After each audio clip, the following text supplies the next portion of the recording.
I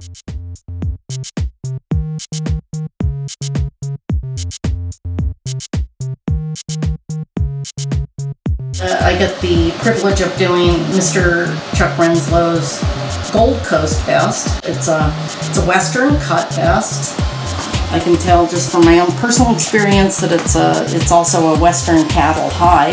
As far as from a conservator and preservationist standpoint, it's pretty straightforward. There's no lime deposits, there's no oxidation that we can see.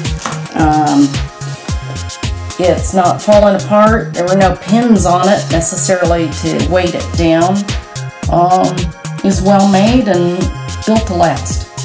In the leather community, Mr. Chuck Renslow is often called the leather daddy of all leather daddies. Because of his decades of leather, alternative sexuality, and LGBTQ activism, he's likely the most known leather person in the world. Within Chuck Renslow's activism is his advocacy for historic preservation. I want to encourage you, each of you, to begin recording your personal history, the history of those around you. It can be simple as saving some memorabilia or making an audio or video recording. Maybe you want to sit down and write a story about your life. I did.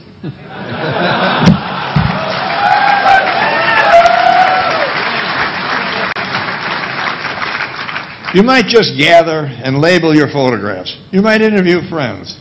The point is, if it's not recorded, it cannot be saved. And if it isn't saved, it will be thrown into the dustbins of time. Chuck Renslow realizes that each person adds to history, and it's through the efforts of each community member that leatherfolk will preserve their culture, stories, and spirit for future generations. And so, before we get to Master Bootblack Leslie Anderson's preservation of Chuck Renslow's Gold Coast vest, we like to present a few brief histories that explain why the Leather Archives and Museum is so happy to have Chuck Renslow's Gold Coast vest in its collection.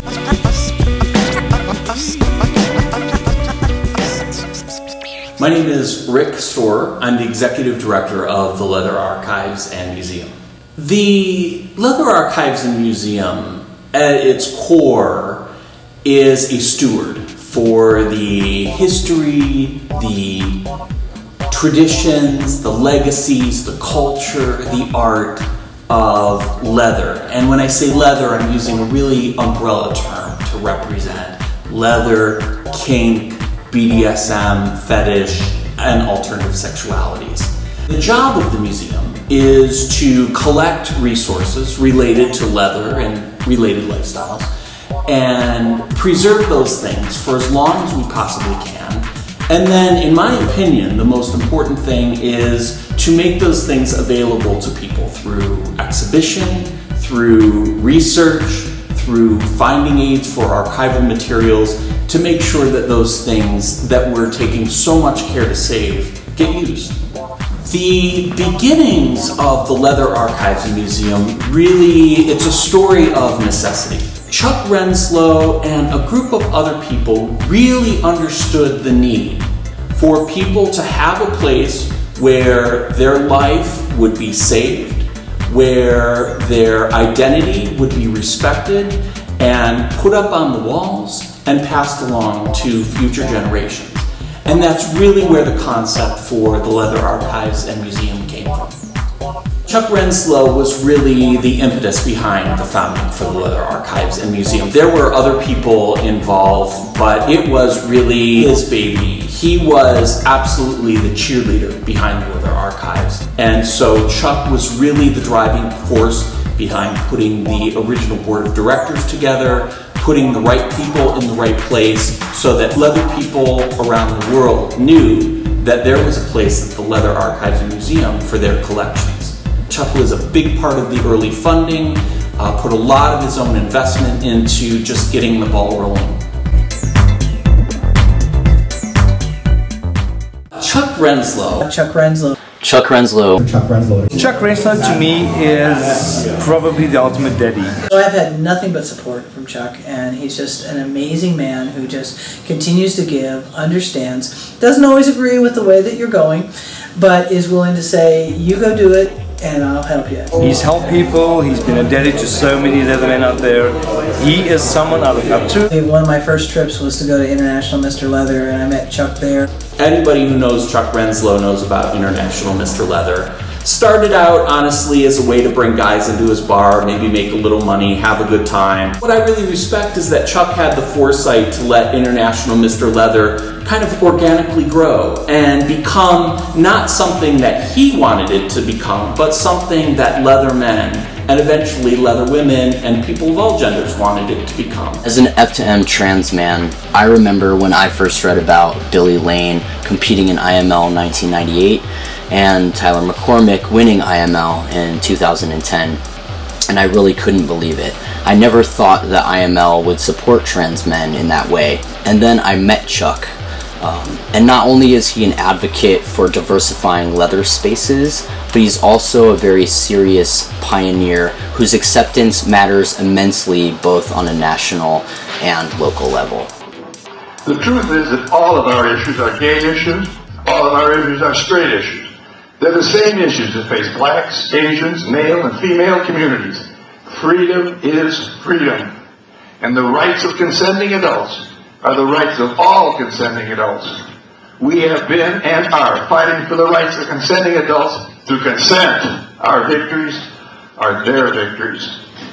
Chuck Renslow is a visionary Leatherman, Mason, businessman, Democrat, photographer, historian, and family man. He was a member of the National Gay and Lesbian Task Force Board of Directors.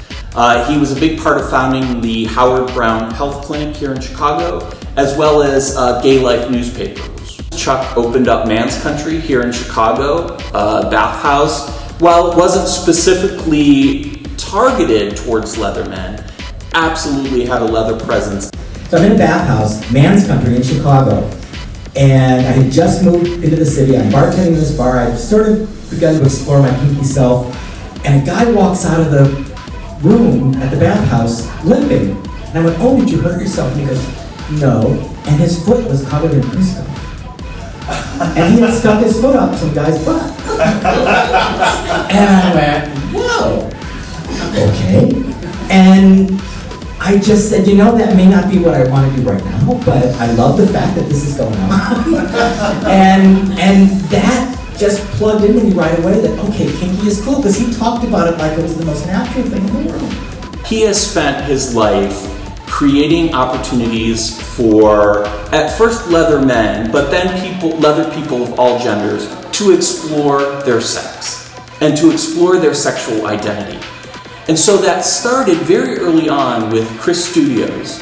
What Chuck did is that he understood that there was a group of men out there who were into leather, and leather was a fetish for them. And so at some point you start to see leather clothing. You see motorcycles behind the guys in the pictures. And so Chuck was feeding a sexual desire and speaking to these guys who were reading these physique magazines at home and saying, yeah, that's what I'm into. Once it was clear that there was a number of men out there who were into leather and into fetishes, Chuck said, well, that's great that they're reading these magazines at home. It's great that they're meeting at the parks or on the lakefront. They need a space to call their own.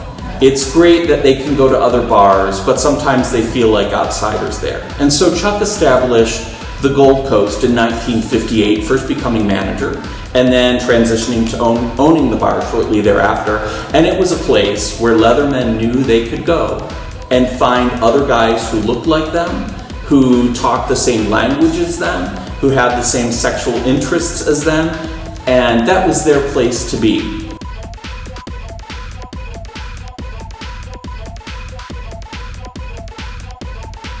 When I walked into the Gold Coast, I literally turned to my friend I was with and said, I'm home. When you walked into the Gold Coast, the walls were covered with these amazing paintings by an artist named Etienne. There was an oval bar that stretch around. Men would walk around because gay bars that had that pattern were really welcome because you could keep cruising. And so it had a traffic flow to it that really worked well. In the corner was a stairway that went down into the basement, which we called the pit. There was a downstairs. You can imagine what went on downstairs. Now in the pit, there were vaults underneath the sidewalk. Chicago, was raised at one time, and those vaults were still there. But when we used the vaults, people used to go in there and do things that I knew nothing about because, of course, it was illegal. As you went in, the left side was a bar, and with the bartender right there. The basement of Gold Coast felt very dungeony. So when we went down there, it had a kind of sleazy dungeon feel to it. It was just Leatherman, kinky men's nirvana. So now, through these brief histories, we can see the significance of the Gold Coast vest being housed at the Leather Archives and Museum. We know a little bit about the man who wore the Gold Coast vest, and we know a bit about the Gold Coast bar. But there's one more history to be told, and that history is much less visible, and it's only known to us because Chuck Renslow has decided to share this tale with us, and that is the history of the Gold Coast vest itself. Well, it was done in the very early days of it. At that time, nobody had vests. I believe it was Frank Owen, I can't be 100% sure, but I'm about 80%, made this vest for me.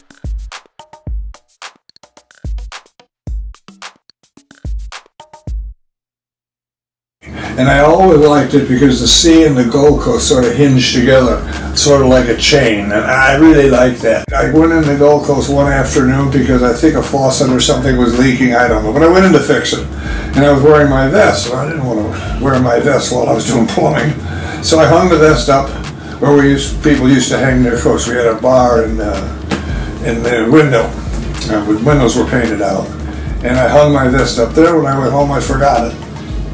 The next night was a Saturday night, and we were very packed and very busy, and I thought, oh, I'm going to put my vest on, and it was gone. Somebody had stolen it.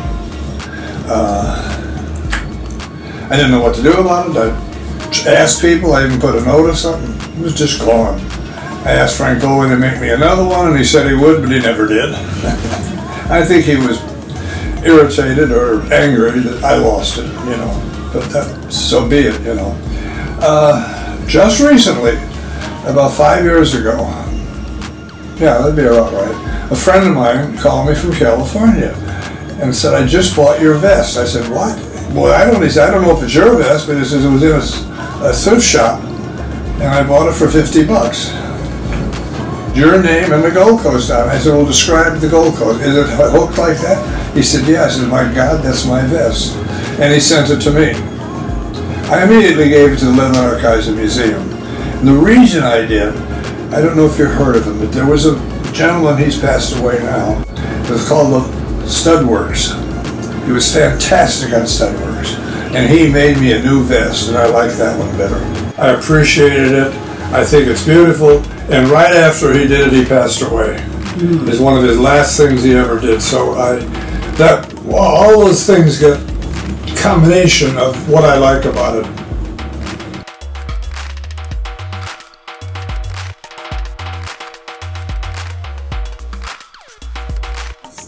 Well, I owned a gymnasium downtown, Triumph Gym, and gymnasium equipment is very, very wonderful for sexual apparatus. And whenever I did have sex up there, I always wore a vest.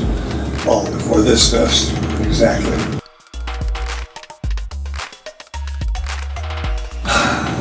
Nostalgia can really count it up in one word, I wore it to runs, I wore it on my bike.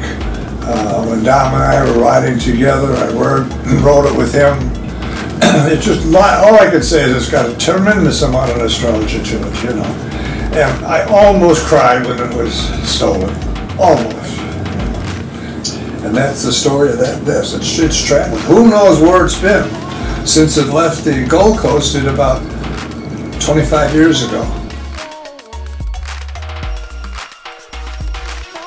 In March 2014, Master Bootblack and LA&M Leather Preservation and Conservation Project Coordinator Leslie Anderson met with Chuck Renslow in the Etienne Auditorium at the Leather Archives and Museum. The auditorium currently houses several of the old Gold Coast murals. There, Leslie and Chuck preserved Chuck's retired Gold Coast vest and taught one another a few things about the vest, its leather, its history, and its future. And then we were talking yesterday about you had gotten something on your shirt, your leather shirt, and you just cleaned it off. Yeah. Well, once again, you know, when something winds up here, I don't know what its significance is. So I have to try and first figure out what it is, and is it going to be detrimental to the leather again.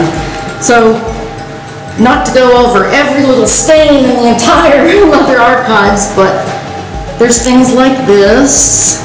I don't know what that is. Neither do I. Okay. You have it on record. The authority. Oh, this is something interesting.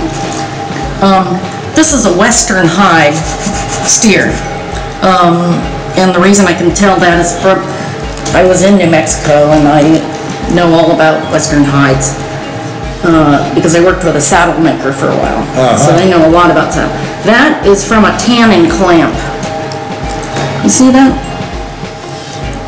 They had to use big steel clamps to hold up the hide.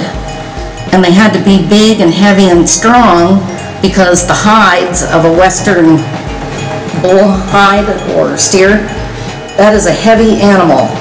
So a very, very heavy hide. And they frequently would leave like flint marks. Yeah. You don't usually see that, but when you do see it, it's usually on a Western hide. Here's another clamp line from the hide being tanned. Yeah. It's clamp. Never noticed it. Now, is this leather? This is Western leather. Yes. Is this Western leather? This is. The whole thing is. So the whole thing is Western leather. It looks like That's maybe two different steers at least, but it's not all from the exact same hide. Here's a crease that, you know, it's not interfering with anything. It's part of the character of the leather. But this was, you know, something on the animal. Could have been over their thigh, their hip. Okay. You know, someplace where a joint meets and intersects and there's constant flexing because it's spread out in such a way. It looks like it would frequently. This looks like it's something that was in the hide initially, only because there's not a bunch of heavy pins on it. Even if there were a bunch of heavy pins on it, it wouldn't be flexed this way. It wouldn't occur that way. I don't think I ever put a pin in it. And the studs, even though it's beautiful stud work, it's not terribly heavy. I imagine that one that you got on is pretty heavy. Yeah. And this is a good circumstance of where steel meets leather. Steel being a completely different, you know, material. A lot of times, if you store this in a place that's just got a little bit too much humidity, or you sweat a lot in it and it stays wet, you're going to get rust, and not just on the outside, but more importantly, it'll start rusting on the inside, and it'll rust and erode and then fall out. Studs will just fall out. Of course. So we can clean this stuff off, huh? I say so. We don't know what it is, and the boss said so.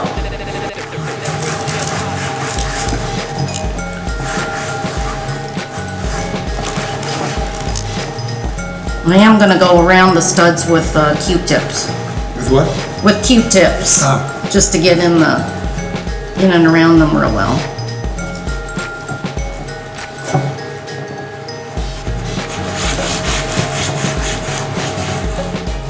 This is brushed. This is a brushed stainless steel that is, instead of polishing it in any manner, they use like maybe a diamond type of brush. It's really coarse, but it just goes over it really fast. Zzz, you know, like this. So it's got not a stainless steel? Right. Yes. That essentially just makes it perfect on the surface. It's not got a lot of like little pores in it. And I didn't see any rust on the inside, so there's nothing that's threatening it.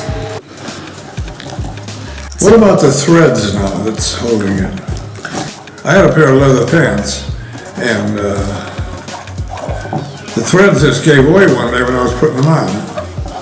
And Frank Oley re-sewed it. That's I think at the time he told me he was using cotton threads in the original one, and some kind of a plastic or whatever threads on the second one. yeah, the most of the leather garments that I've seen, even the ones that are manufactured in Italy, for example. Italy has really nice high quality leather merchandise overall, but they use a very strengthened leather type of thread. Nowadays I think everything's pretty much a synthetic. Yeah. Well, that's what Frank redid mine with some kind of synthetic thread at the time. They're still holding out.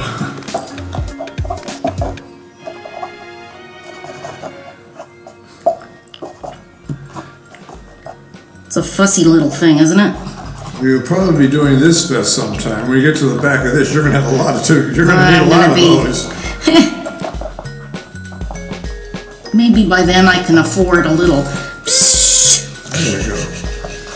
I do have one of those, but I try to only use it for taking out creases.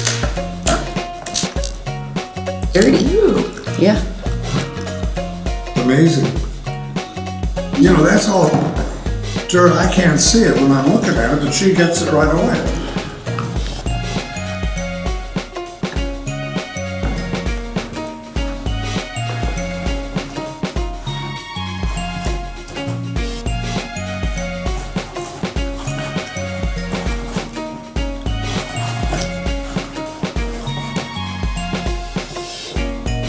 This stuff is also not detrimental to the metals.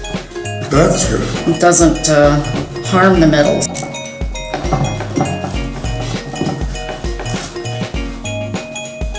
So is this at all what you thought it would be? What do you mean, the process you're doing? Yeah. It's more involved than I thought it would be. To me, it's taking a spray can of Lysol, spraying it and wiping it off, and that was it. Made them look nice and shiny, but... And the problem with that, although that's very well intentioned, and probably just about any bootblack would do something similar, the preservatives that you would put in it, like Lexol and so on, those are full of a lot of animal fats and things that, if the leather is in retirement, it doesn't have that communication with our body chemistry that keeps it flowing properly, and it just sits on the surface, so it ends up being a bad thing on the surface of the leather. And that's a good point. We're trying to convey this to the community in such a way that they don't feel like we're not including their good intentions. We just want to direct those intentions into the right manner.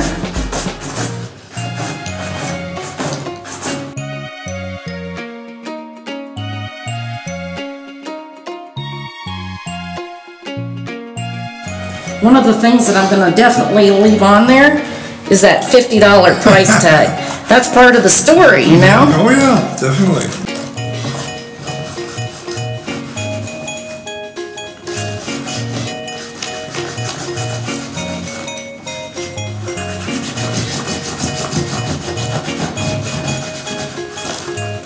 Well, I can say wherever it was for all of those years, It wasn't in a moldy basement. No, probably somebody stole it, and then, you know, you start to think about it, where could they wear it?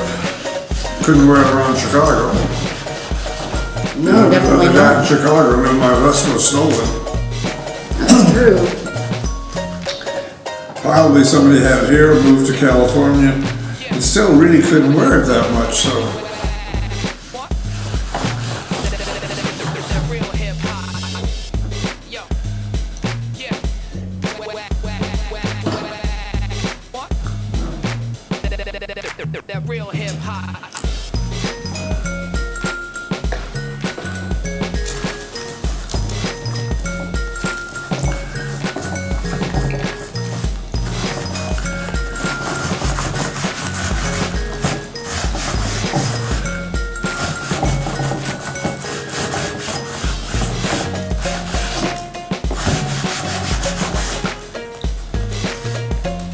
The design on the pockets, how was that put in?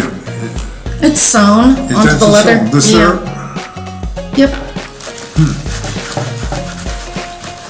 That's another distinctive Western trait. They did this stuff that's called brocading. They do it on saddles, I mean, everything.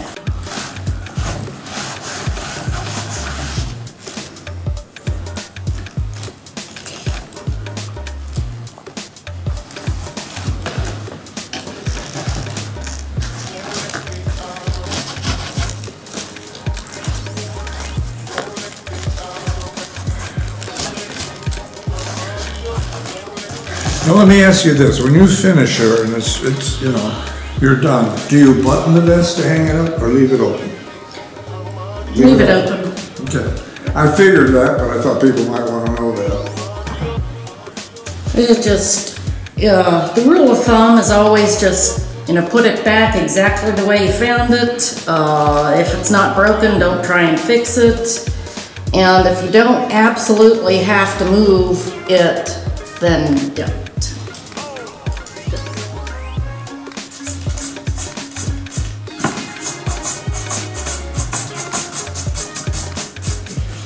Very interesting, thank you very much. Sometimes we may only ever know some of an object's history. I just often wonder when this was stolen, you know, like, gee, over 30 years before it came back, what was it all that time? Exactly. To get to California, to get in a resale shop? If it could talk. Yeah, oh yeah. But I'm so glad it's back. Me too. When donors provide provenance and participate in community archiving, even the smallest historic details can make an enormous difference to the Leather Archives and Museum's archivists and preservationists. Sometimes we're so fortunate that we have the owner of the object as well as the object in the same place at the same time, and we get to connect the dots, so to speak. All of that personal history from Mr. Renslow enabled me to make much better judgments, much better decisions when it comes to doing the preservation work of the piece. There are many ways you can maximize our knowledge of history with your donation, even if you or the object's owner cannot be present at the time. Here's how. When someone is donating records to the Leather Archives and Museum, we have a standard donation agreement that we ask people to fill out regarding their items or collections.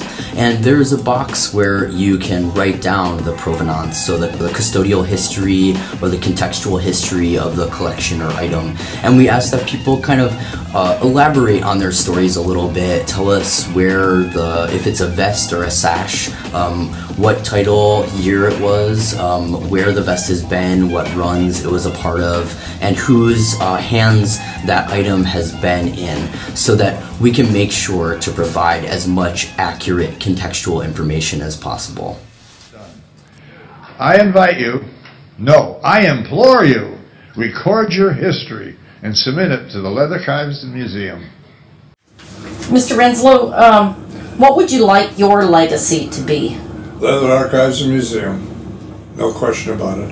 all of my history in my back, everything, the Gold Coast, everything that I've ever had from the day I opened it has already been enshrined in the Leather Archives and Museum. And I'm very satisfied about it that it has gone beyond just the male leather community. And that to me was very, very important. Well, I added to this one myself. Aha, the truth comes out. Where it says International Mr. Leather, I put the words ink on it. But I didn't want to do it in studs because then they would think that Studworks did it. Oh. So I got little letters. I just put INC on it. Because people all kept saying, are you International Mr. Leather this year? I said, no, I'm not.